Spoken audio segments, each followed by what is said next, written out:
Pemekaran itu memiliki potensi yang besar. Potensi yang besar untuk memperburuk, tanda kutip, memperburuk ketimpangan ekonomi pada dua level.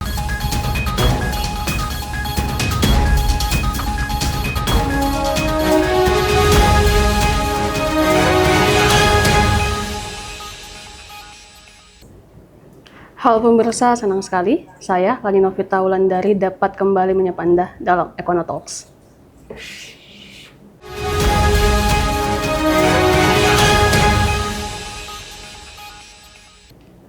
Pemirsa, wacana pemekaran Luwu Raya kini menjadi isu yang tidak hanya berbau atau menyangkut politik, tetapi juga prospek ekonomi daerah. Struktur PDRB dan dominasi sektor primer menjadikan pertanyaan yang sangat penting. Apakah perekonomian Luwu Raya cukup kuat untuk menopang menjadi daerah otonom baru? Pemekaran, pemirsa, diyakini membuka peluang efisiensi tata kelola dan pemerataan pembangunan, namun juga menghadirkan tantangan fiskal dan ketimpangan wilayah. Topik ini akan kita bahas bersama narasumber yang pastinya sangat luar biasa. Beliau merupakan dosen Fakultas Ekonomi dan Bisnis Universitas Hasanuddin. Mari kita sambut Ibu Dr. Nur Dwiana Sari Saudi, SE MSI CMB. Halo Ibu, apa kabar? Baik, alhamdulillah. Ibu, kami ucapkan terima kasih atas kehadirannya bersama kami dalam Econo Talks.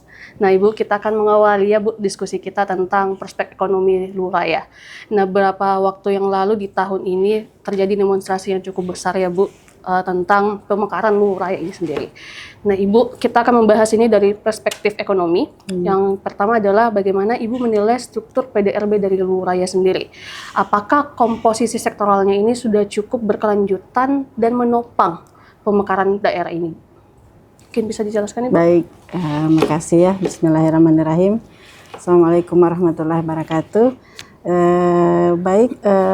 Isu dan ya memang perkembangan belakangan ini pemekaran itu memang hal yang menarik bagi daerah. Jadi kita ketahui ini Luwu ya atau Luwu Raya ya, kalau PDRB ini kan memang memiliki potensi yang luar biasa dalam hal sumber daya alam. Jadi saya melihat struktur ekonomi PDRB di Luwu Raya itu sangat dipengaruhi oleh sektor primer. Baik. Nah, terutama ya kita tahu terbesar di Indonesia nikel. Nah, pertambangan nikel di Luwu Timur itu merupakan potensi yang sangat besar bagi Luwu Raya. Kemudian didukung juga oleh sektor perkebunan seperti kelapa sawit ya ada di sana, kemudian kakao dan lainnya juga. Nah, komposisi ini mencerminkan bahwa Luwu Timur itu memiliki keunggulan alam kawasan. Sekali lagi, tanda kutip sumber daya alam. Namun dari sisi sustainability-nya, sisi keberlanjutannya, ini saya melihat masih rentan.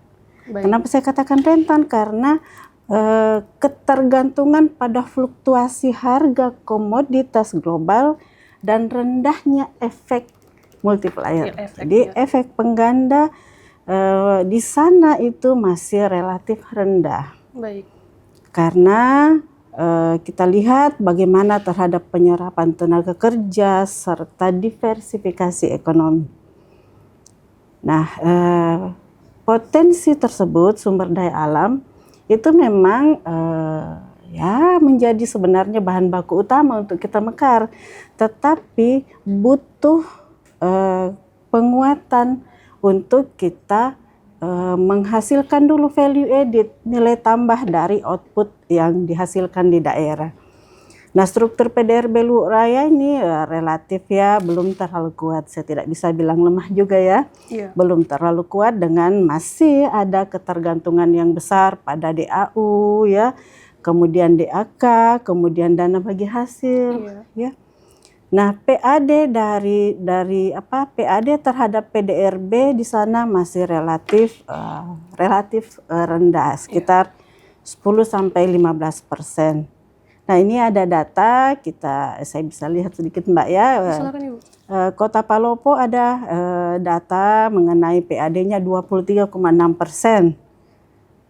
Ya, jadi ada PAD 230,26 miliar dari total APBD yang 1,030 triliun. Jadi kan masih kelihatan agak Kemudian di Kabupaten Luwu, di situ ada 14,2%.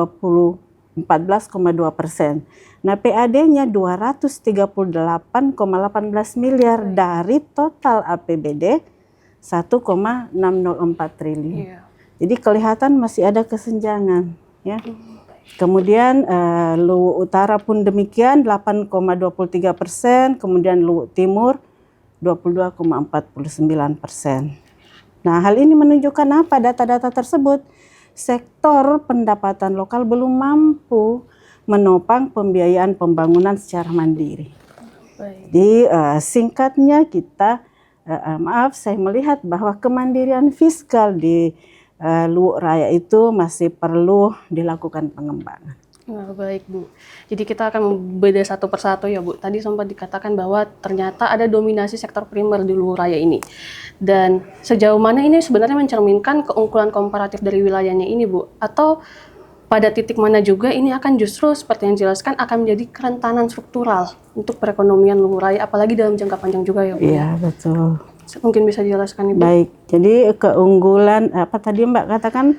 Dominasi sektor primer Dominasi sektor primer, atau mungkin saya lebih enak membahasakan keunggulan. ini komparatif ya. Keunggulan sektor primer di Luwu Raya ini seperti pertambangan, kemudian pertanian memang mencerminkan keunggulan komparatif alami, ya, tanda kutip alami.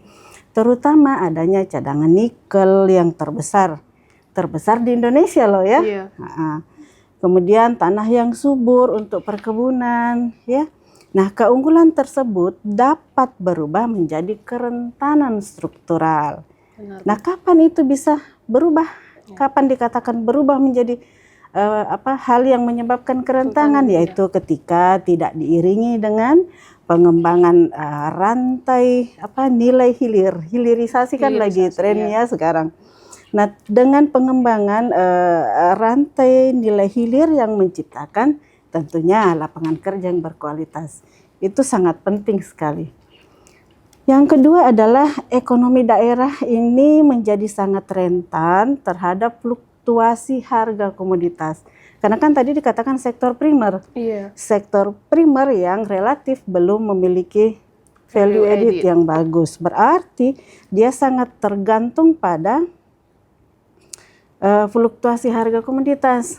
Nah, seperti penurunan harga nikel global yang secara drastis tentu dapat berdampak langsung pada pendapatan daerah. Jadi sangat tergantung pada harga komoditas yang masih merupakan sektor primer tersebut. Kemudian yang ketiga terjadi fenomena Dutch disease. Ya, Dutch disease lokal di mana dominasi sektor primer menghambat itu akan menghambat pertumbuhan sektor yang non ekstraktif dan tentunya seperti sektor manufaktur, sektor jasa itu kan sudah naik ya, naik level dari sektor primer. Nah, keunggulan komparatif sendiri saya kira tadi memiliki cadangan mineral yang signifikan ya, komoditas unggulan, kakao, kelapa sawit juga. Nah, di sisi kerentanan struktural sekali lagi saya sampaikan bahwa ketergantungan pada dana pusat. Nah, dana pusat itu DAK dan lain-lain. Nah, inilah yang membuat rentan terhadap perubahan kebijakan fiskal nasional. Jadi tetap pusat itu ya, kemudian sektor primer ini rentan terhadap fluktuasi harga global. Nah, itu sangat-sangat mempengaruhi dua hal itu. Nah, apa yang bisa kita lakukan untuk mengatasi kerentanan ini? Nah, Luwu Raya saya pikir dan saya lihat mungkin perlu melakukan diversifikasi ekonomi sekali lagi. Kemudian mengembangkan sektor sekunder dan tersier. Serta meningkatkan kemampuan fiskal daerah. Memang cluenya di situ, fiskal daerahnya. Nah, di Luwu Timur fenomena ini terlihat dari pertumbuhan PDRB-nya yang cukup tinggi namun tidak banyak berpengaruh pada penurunan kemiskinan. Kemudian menunjukkan bahwa keunggulan komparatif dalam dikelola di sana itu dikelola menjadi keunggulan yang kompetitif berkelanjutan. Itu belum sampai ke titik itu. Oh, jadi secara Iya. pola ekonomi Luwu Raya ini masih bermasalah untuk transformasi struktural dari sektor sekunder ke tersier juga ya Bu ya. Dan Iya. apakah bisa dikatakan bahwa mereka masih terjebak dalam stagnasi sektor primer Bu? Begini, pola potensi Luwu Raya itu kan didominasi oleh primer, pertambangan, pertanian, mungkin Iya. perikanan juga. Iya. Meskipun memiliki potensi yang besar di sektor sekunder dan tersier, ada Iya. juga potensinya ya, Iya. seperti industri pengolahan dan Iya. jasa. Namun transformasi struktural masih dalam proses. Benar. Jadi dia sudah mengarah ke sana ya, tapi masih dalam proses. Nah, Luwu Raya saya melihat belum mengalami struktural yang signifikan, tapi mengarah ke sana ya. Nah, meskipun ada agroindustri kakao, kemudian ada rencana pengolahan nikel Luwu Timur yang cukup besar ya untuk industri pengolahan, tetapi terhadap PDRB-nya itu masih relatif kecil dibanding dengan sektor ekstraksi primer. Jadi primer masih yang terbukti nyata berefek di sana, mengarah pengembangan sekunder dan tersier.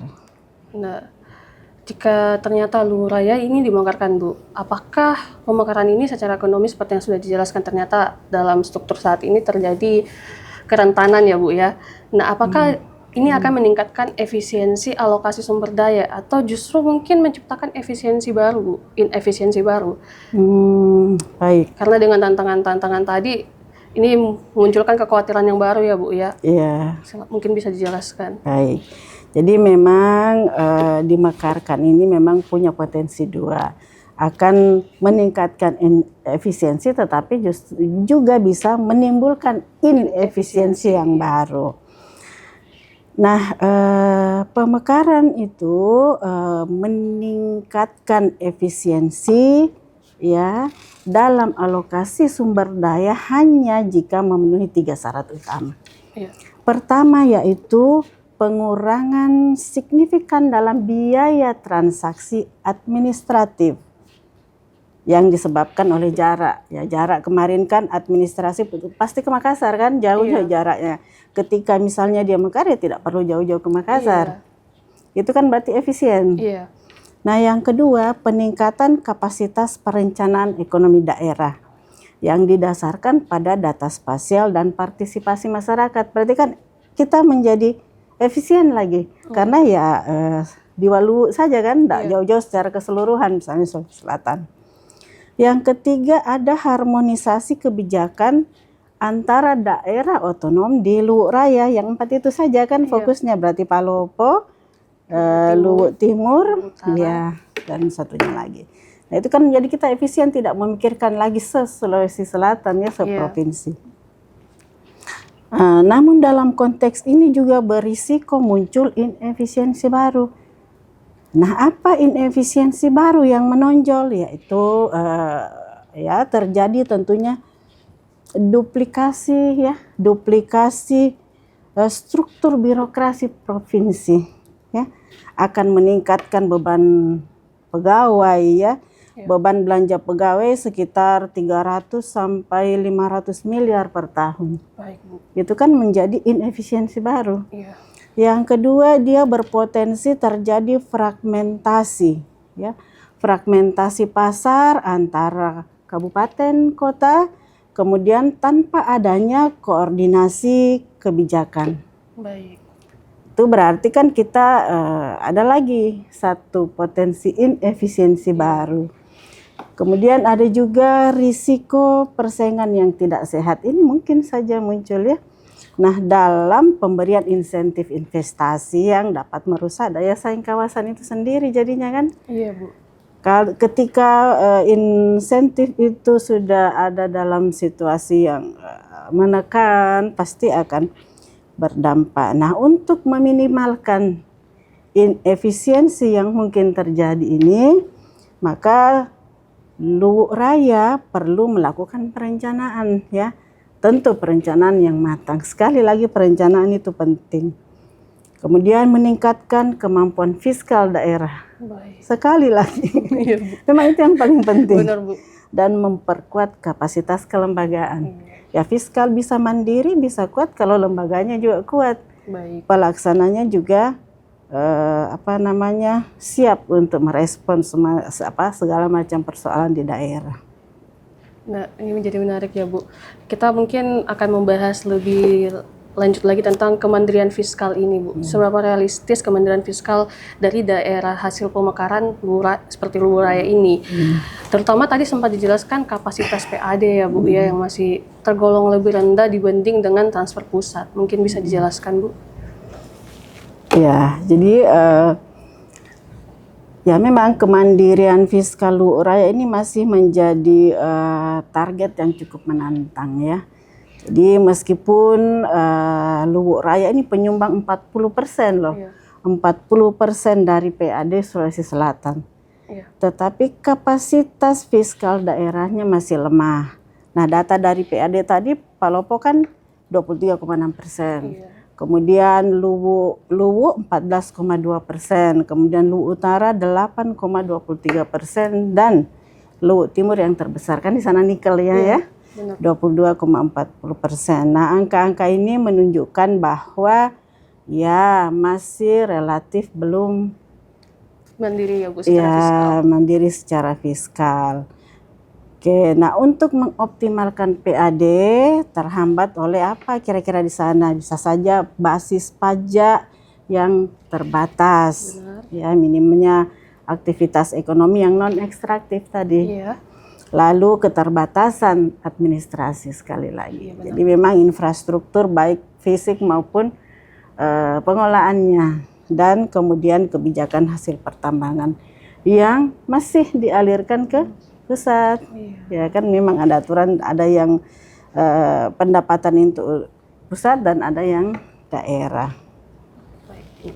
Jadi kita akan membahas lagi tentang prospek ekonomi Luhur Raya ini ya, Bu, ya, setelah jeda iklan berikut ini. Tetaplah bersama kami. Kalian sadar nggak sih kalau driver online, penjahit rumahan, penjual sayur, mas-mas pentolan, warung-warung makan, usaha-usaha kecil di pinggir jalan, setiap kali kamu gunakan jasa mereka, beli dagangan mereka, kamu bantu satu keluarga tersenyum. Kamu bantu roda ekonomi terus berputar. Napas bagi jutaan pelaku UMKM. Kita bagian dari semangat membangun negeri.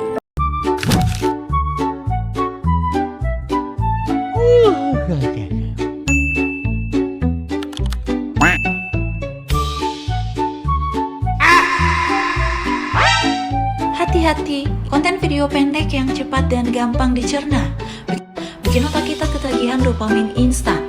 Jadinya terus nyari hiburan yang cepat, singkat, tapi ngena. Coba deh, mulai nikmatin konten yang durasinya lebih panjang. Baca buku atau nulis. Biar otak kita bisa dilatih fokus lagi dan gak gampang terdistraksi. Dipersembahkan oleh Unas TV. Pemirsa, terima kasih tetap bersama kami dalam Ekonotalks bersama Bu Duyana. Nah, Ibu, kita tadi sudah cukup banyak membahas tentang peluang dan tantangan, tentang pemekaran dan prospek ekonomi Luhur Raya ya, Bu, ya.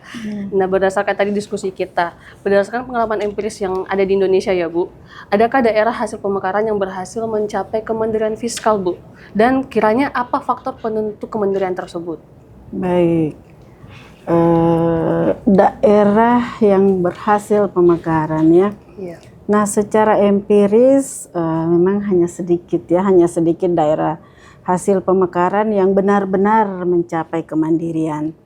Nah, salah satu yang relatif saya lihat berhasil adalah Kutai Kartanegara. Kutai? Ya. Kutai Kartanegara di Kalimantan Timur, yang mana wilayah itu mampu mempertahankan kemandirian fiskalnya melalui pengelolaan DBH. Pengelolaan DBH yang mana? DBH migas yang efisien dan diversifikasi ekonomi di sektor perkebunan dan pariwisata sejak mulai dari awal pemekarannya. Itu saya lihat ya. Jadi kita lihat apa sih sebenarnya faktor-faktor yang menentukan keberhasilan dari pemekaran itu sendiri. Nah, pertama itu meliputi kepemimpinan daerah. Baik.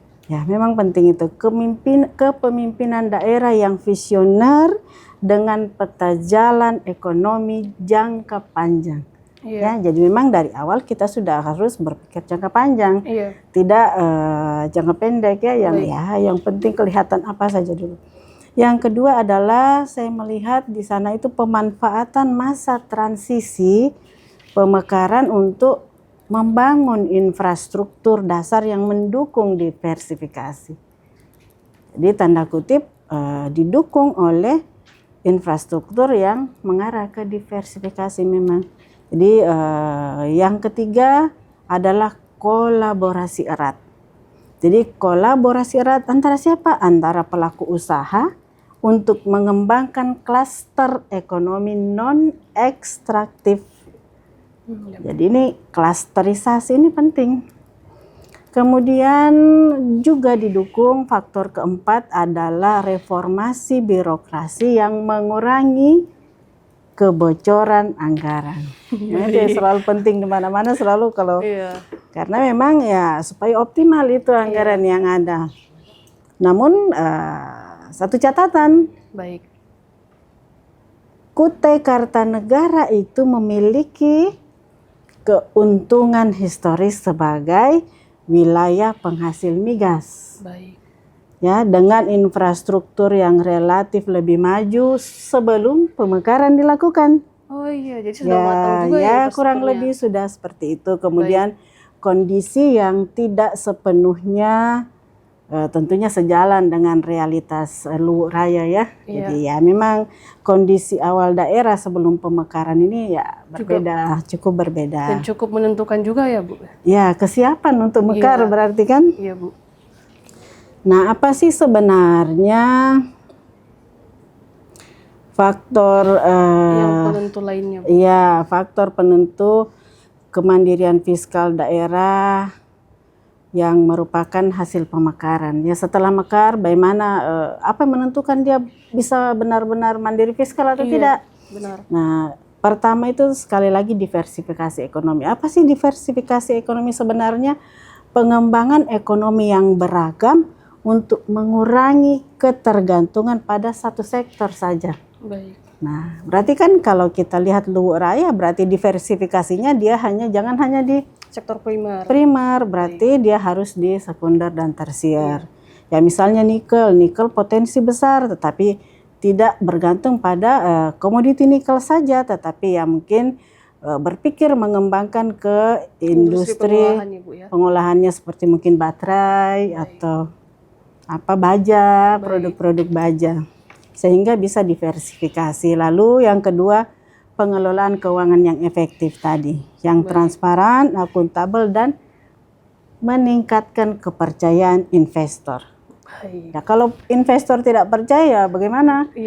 Kepercayaannya investor ya kalau dia akuntabel kan, dia transparan. Kalau berarti kan investasinya aman, akan berdatangan lah investasi. Dari pengelolaan yang efektif dulu dari pemerintah di sana. Yang kedua adalah infrastruktur yang memadai. Nah, yang mana sih yang dikatakan memadai? Baik. Nah, pembangunan infrastruktur yang mendukung pertumbuhan ekonomi. Yang mana sih yang mendukung pertumbuhan ekonomi? Ya, sekali lagi seperti jalan, pelabuhan, bandara, ya itu yang paling krusial dalam mendorong sektor real. Kemudian yang keempat adalah sumber daya manusia. Iya. Nah, ini kita akan membahas tentang itu ya Bu. Sumber daya manusia yang berkualitas untuk meningkatkan produktivitas dan tentu saja apa yang paling penting inovasi. Inovasi itu dari manusianya bukan dari teknologinya. Jadi ternyata ada suatu wilayah yang mengalami pemekaran, namun ini karena didukung oleh persiapan dan perencanaan jangka panjang yang baik dari segi infrastruktur, kolaborasi, diversifikasi, dan juga reformasi ya Bu dari bidang birokrasinya sendiri. Nah, kita tadi Ibu sempat tadi menyinggung tentang SDM. Nah, sejauh mana Bu kualitas dan produktivitas dari sumber daya manusia Luwu Raya dalam menopang nanti pertumbuhan ekonomi saat menjadi daerah otonom yang baru, Bu? Ya, baik, makasih.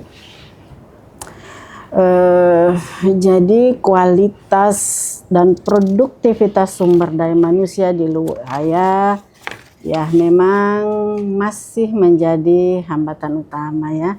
Hambatan utama bagi pertumbuhan ekonomi yang berkelanjutan, yang sustainable. Nah, kita lihat meskipun angka IPM, Indeks Pembangunan Manusia di beberapa daerah tergolong tinggi di sana seperti Luwu Timur sekitar 76,44 ya kalau tidak salah, itu di tahun 2024 terdapat perbedaan yang mencolok antar wilayah dan kesenjangan antara indikator agregat dengan keterampilan teknis yang dibutuhkan oleh sektor modern. Baik. Jadi tingkat partisipasi pendidikan di Luwu Raya masih relatif di bawah rata-rata nasional. Sementara ketidaksesuaian keterampilan terlihat dari mana? Kok bisa katakan oh dia masih rendah? Tahu dari mana? Kita bisa lihat dari tingginya angka pengangguran. Ya. Karena ada mismatch skill dari industri yang dibutuhkan industri ya, Bu ya. Baik.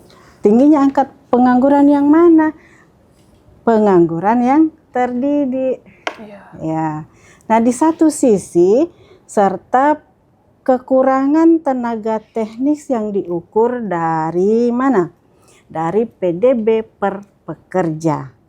Juga masih relatif rendah karena didominasi oleh sektor primer tadi yang kaya sumber daya tetapi tidak dapat tidak padat keterampilan. Mungkin saya bisa bilang demikian kalau saya tidak mau bilang skillnya masih rendah ya. Tidak padat keterampilan, mungkin bisa dikatakan seperti itu. Sehingga ini masih menjadi PR ya, Bu ya. Baik. Nah, berbicara tentang itu dengan segala resiko yang disebutkan tadi, Bu, bagaimana akhirnya ini apakah memiliki potensi untuk memperlebar resiko ketimpangan ekonomi antar wilayah, Bu? Baik di dalam Luwu Raya maupun terhadap daerah induknya nanti, Bu? Ya, itu juga menjadi masalah memang. Jadi pemekaran itu memiliki potensi yang besar. Potensi yang besar untuk memperburuk, tanda kutip, memperburuk ketimpangan ekonomi pada dua level. Kalau saya melihat ya ini pada dua level. Baik. Level pertama itu apa? Di dalam Luwu Raya. Baik. Nah, di dalam Luwu Raya itu ada Kabupaten Luwu Timur yang tanda kutip kaya akan nikel. Nah, kemungkinan akan semakin mendominasi ekonomi provinsi baru tersebut nanti. Baik. Sementara Kabupaten Luwu Utara yang lebih bergantung pada sektor pertanian tadi berisiko tertinggal, ya. Tertinggal tanpa adanya kebijakan redistribusi fiskal yang kuat di tingkat provinsi. Nah, yang kedua yaitu terhadap Sulawesi Selatan, Provinsi Sulawesi Selatan sebagai induknya. Pemekaran ini bisa memperburuk ketimpangan antar wilayah pesisir Sulawesi Selatan yaitu Makassar, Goa, Takalar, ya, yang sudah maju dengan daerah pedalaman lain yang tersisa di Sulsel. Nah, karena alokasi investasi infrastruktur nasional cenderung terfokus pada provinsi-provinsi yang lebih besar secara ekonomi. Nah, tanpa adanya mekanisme dan pemerataan di tingkat provinsi yang baru nanti ya, dan kondisi fiskal dengan provinsi induknya sebelum pemekaran, berarti kan ini kalau Luwu Sulsel ya. Pemekaran justru dapat memperdalam fragmentasi spasial yang selama ini menjadi akar ketimpangan pembangunan di Sulawesi Selatan. Baik, jadi masih banyak resiko ketimpangannya itu ada ya, Bu? Ada, makanya kita harus hati-hati mempersiapkan ya. Persiapan dan perencanaan pembangunan jangka panjang. Baik. Nah, dengan melihat dari perspektif ekonomi secara makro ya Bu ya, sebenarnya apa tantangan yang paling berat yang muncul pada fase awal dari pemekaran Bu, khususnya untuk Luwu Raya? Kalau saya melihat ya, kesulitan utama pada tahap awal pemekaran adalah menghadapi guncangan fiskal ganda. Apa itu? Yaitu tekanan untuk membiayai pembangunan infrastruktur dari provinsi baru tadi. Apa itu? Gedung pemerintah, kan berarti kan ada lagi di sana Kantor gubernur, ya, kemudian jalan provinsi. Iya. Jalan provinsi juga kan ada kriterianya sendiri untuk tergolong jalan provinsi atau jalan kabupaten dan seterusnya. Fasilitas publik. Baik. Nah, sambil tetap memenuhi kewajiban belanja wajib tadi, karena ada pendidikan, ada kesehatan, dan seterusnya. Itu tetap harus, tidak berarti kita fokus di infrastruktur untuk provinsi baru ini kemudian dilupakan, jadi harus beriringan. Nah, tahap inilah seringkali oleh situasi pemekaran tersebut ini akan diikuti oleh penurunan, walaupun ya mungkin sementara ya, akan terjadi penurunan kualitas pelayanan publik. Baik. Ya, karena anggaran ya mau tidak mau pasti akan dialihkan. Atau kita kan ya apa prinsipnya ya, dialihkan untuk yang prioritas. Karena kita ini mau mekar ceritanya kan, dialihkan untuk kebutuhan pembentukan provinsi ya, seperti Yang dijelaskan tadi ya, tentang kemudian birokrasi dulu ya Bu, baik, infrastruktur. serta ada risiko defisit fiskal Ya. yang memaksa daerah untuk bergantung pada hutang ya, hutang daerah, atau mungkin bisa jadi penjualan aset ya, seperti yang terjadi di Luwu pada tahun 2024 kurang lebih kalau saya tidak salah ya. Nah, itu tantangan pertama. Nah, tantangan kedua adalah kekosongan institusional. Ini bisa terjadi, yaitu periode transisi di mana kewenangan antara provinsi lama dengan yang akan baru ini akan terjadi tumpang tindih, menciptakan ya walaupun mungkin ini temporer, akan menyebabkan ketidakpastian regulasi yang tentunya akan menghambat investasi. Iya, Akan berarti karena tidak ada investor yang ingin berinvestasi di lokasi yang tidak memiliki kepastian hukum ya Bu ya. betul Baik. seperti itu. Jadi akan ada penurunan Baik. pada proses peralihan tersebut. Ini juga harus dicermati, karena bisa kalau tidak pintar-pintar merespon peralihan itu bisa menyebabkan penurunan malah ya. Iya. Yang tadinya siap malah Menghadapi yang paling masalah baru lagi. Baik. Nah, baik Bu. Mungkin untuk sebagai closing statement-nya Bu ya, jika melihat variabel ekonomi dan serta tantangannya tadi itu Bu, apakah pemekaran Luwu Raya ini lebih tepat dipandang sebagai peluang pertumbuhan ekonomi atau justru resiko struktural jangka panjang Bu? Mungkin sebagai closing statement. Baik. Jadi berdasarkan analisis mendalam terhadap struktur PDRB, kapasitas fiskal, kualitas sumber daya manusia, dan infrastruktur dasar. Ini yang tiga hal ini pentingnya. Pemekaran Luwu Raya saat ini lebih tepat dianggap sebagai risiko struktural jangka panjang daripada peluang otomatis untuk pertumbuhan ekonomi. Saya melihat seperti itu. Nah, potensi sumber daya alam yang melimpah yang ada sekarang itu tidak serta-merta menjamin kemandirian ekonomi tanpa adanya transformasi struktural. Tentunya transformasi yang memadai, yang merupakan suatu proses yang ya pasti memerlukan waktu bertahun-tahun. Dan satu lagi, investasi besar yang saat ini berada di luar jangkauan fiskal daerah. Nah, tanpa perbaikan atas 3 pilar kritis, yaitu diversifikasi ekonomi berbasis value added, kemudian reformasi sistem perpajakan untuk meningkatkan PAD, dan peningkatan kualitas sumber daya manusia berbasis keterampilan teknis, maka suatu provinsi baru justru berpotensi memperburuk ketergantungan pada transfer pusat Baik. dan menciptakan ya beban Iya. birokrasi yang tidak produktif.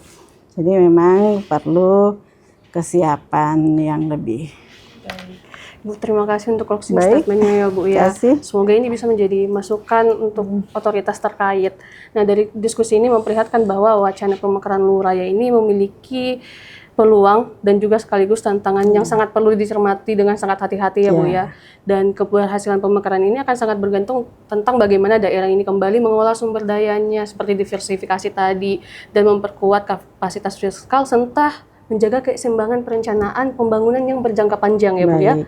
Nah, semoga pembahasan ini memberi perspektif yang lebih luas bagi masyarakat untuk memahami dinamika ekonomi daerah secara menyeluruh. Nah, baik, Ibu, sekali lagi kami ucapkan terima kasih. Tidak terasa ya Bu, 30 menit berlalu. Terima kasih atas waktu dan kesempatannya ya Bu ya. Kasih, Dan Mbak. untuk pemirsa, kami ucapkan terima kasih tetap menyaksikan kami dalam Ekono Talks. Dan untuk itu, saya, Lani Novita Wulandari, mewakili seluruh kru yang bertugas, pamit undur diri. Terima kasih.